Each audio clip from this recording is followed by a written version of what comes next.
इन धर्म की राजनीति करने वाले पागल कुत्तों का इलाज करना जरूरी है। मुस्लिम समाज को इन 2 टके के नफरती नेताओं ने क्या समझ रखा है? हुजूर के शान में गुस्ताखी की जाती है। बताइए, इन 10 एमएलए में से कौन सा एमएलए ने इस धर्म कटली के बारे में जबान खोली?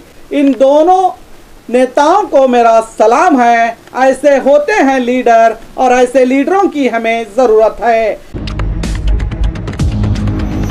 कुछ बीजेपी नेताओं की जबान अब हद से बाहर होती दिखाई दे रही है।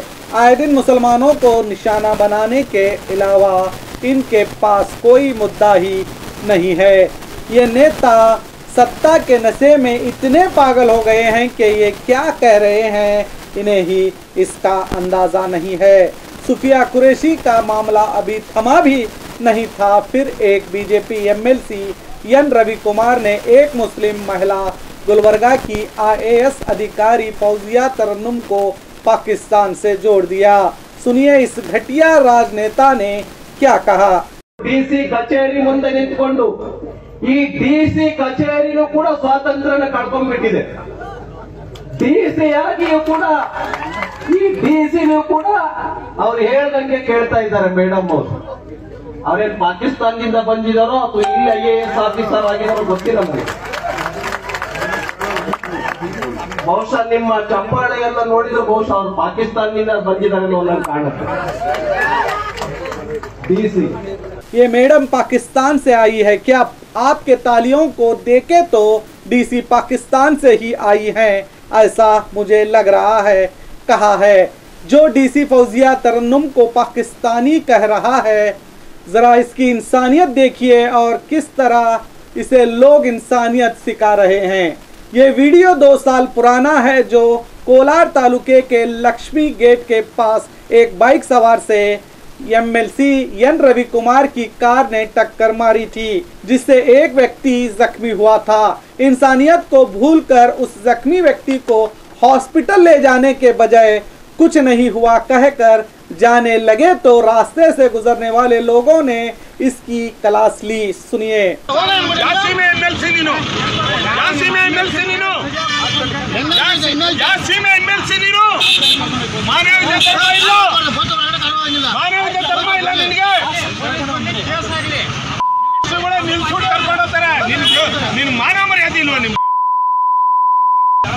अब आप खुद अंदाजा लगाइए ये कैसा नेता होगा।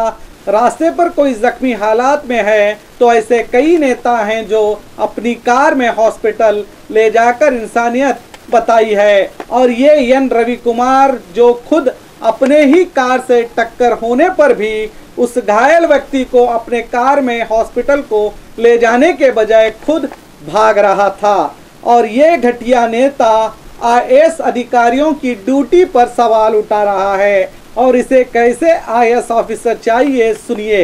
RSS ಬಗ್ಗೆ ಅವರ ಬಾಯಾರಿಕೆಯಿಂದ 4000 ಜನ RSS ನಿಂದ ತರಬೇತಿ ಹೊಂದಿರತಕ್ಕಂತವರು IAS ಮತ್ತು IPS ಅಧಿಕಾರಿಗಳು ಆಗಲಿ ನಿಜಕ್ಕೂ ದೇಶಕ್ಕೆ ಬಹಳ ಒಳ್ಳೆಯದಾಗುತ್ತೆ।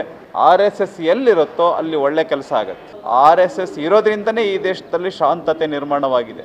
ये है इसकी मानसिकता। ऐसे लोगों के लिए एक ही जगह है, वो है जेल। हर चीज में भारतीय मुसलमानों को पाकिस्तान से जोड़ने की शर्मनाक हरकत की जा रही है। वोट के खातिर मुस्लिम धर्म को बार बार निशाना बनाया जा रहा है। ऑपरेशन सिंदूर को लीड करने वाली कर्नल सुफिया कुरैशी को दहशतगर्दों की बहन कहा गया, और कहने वाला बीजेपी मिनिस्टर कुंवर विजय शाह था। इन नेताओं को अब कानूनी सबक सिखाने की जरूरत है। इन पर कार्रवाई होनी जरूरी है। इनकी जबानों पर ताला लगाना भी जरूरी है। इनके खिलाफ रास्तों में आना भी जरूरी है, वरना ये लोग धर्म के नाम पर माहौल को खराब कर सकते हैं और हिंदू मुस्लिम में फसाद करवा सकते हैं। इन्हें अब रोकना जरूरी है। सिद्धरामैया सरकार को अब जागना भी जरूरी है। इन धर्म की राजनीति करने वाले पागल कुत्तों का इलाज करना जरूरी है। हेट स्पीच करने वालों को सीधे जेल भेज देना चाहिए। ऐसे कानून सिद्धरामैया सरकार को लाना चाहिए, वो चाहे कितने भी बड़े नेता क्यों ना हो। एक्शन होना चाहिए। मुस्लिम समाज को इन 2% के नफरती नेताओं ने क्या समझ रखा है, जब चाहे कुछ भी कहते जा रहे हैं, और इसका कारण मुस्लिम नेताओं की खामोशी का नतीजा है। ये हमारे चुने हुए एमएलओ का नतीजा है, जो टिकट के खातिर, मिनिस्ट्री के खातिर इनकी जबान नहीं खुलती।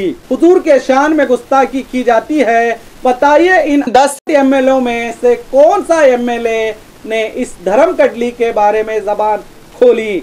इसकी इतनी बड़ी गुस्ताखी पर भी कुछ भी नहीं कहा इन एमएलओ ने, और ना ही इसके खिलाफ एक्शन लेने को कहा सीएम से। मगर 2 एमएलसी ऐसे हैं जिन्होंने बीजापुर से जो डेलीगेशन गया था, इन्हें सीएम से मिलाया भी, और सीएम से साफ साफ अल्फाजों में कहा ये हेट स्पीच बंद होना चाहिए।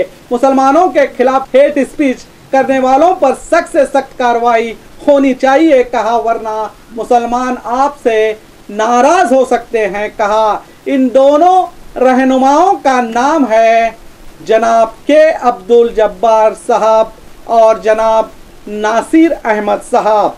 इन दोनों नेताओं को मेरा सलाम है। ऐसे होते हैं लीडर, और ऐसे लीडरों की हमें ज़रूरत है।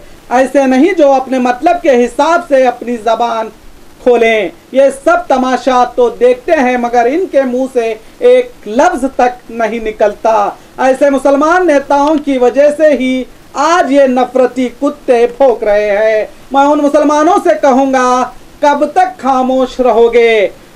कोई आता है, आपको पाकिस्तानी कहता है, आपके धर्म के खिलाफ बोलता है, आपके महात्माओं को गाली देता है, सरकारी नौकरी में रहें आपकी बहन बेटियों को पाकिस्तानी कहता है, आपका पोस्टमार्टम तक करने की बात करता है, फिर भी आप खामोश हैं। कब तक खामोश रहोगे? जिस पार्टी को वोट देकर सरकार में बटाया, उस पार्टी से सवाल करें, क्या मुसलमानों के खिलाफ कोई कुछ भी कहे तो क्यों सरकार खामोश है?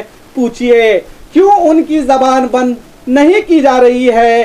क्यों सख्त कानून बनाकर इन्हें जेल नहीं भेजा जा रहा है? अगर मोहम्मद सल्लल्लाहु अलैहि वसल्लम की शान में गुस्ताखी करने पर भी गिरफ्तारी नहीं होती है, अगर इस गुस्ताख के जगह कोई मुस्लिम एमएलए राम जी के बारे में ऐसे ही शब्दों का इस्तेमाल करता तो अब तक तो उसे पकड़कर जेल भी भेज दिया जाता।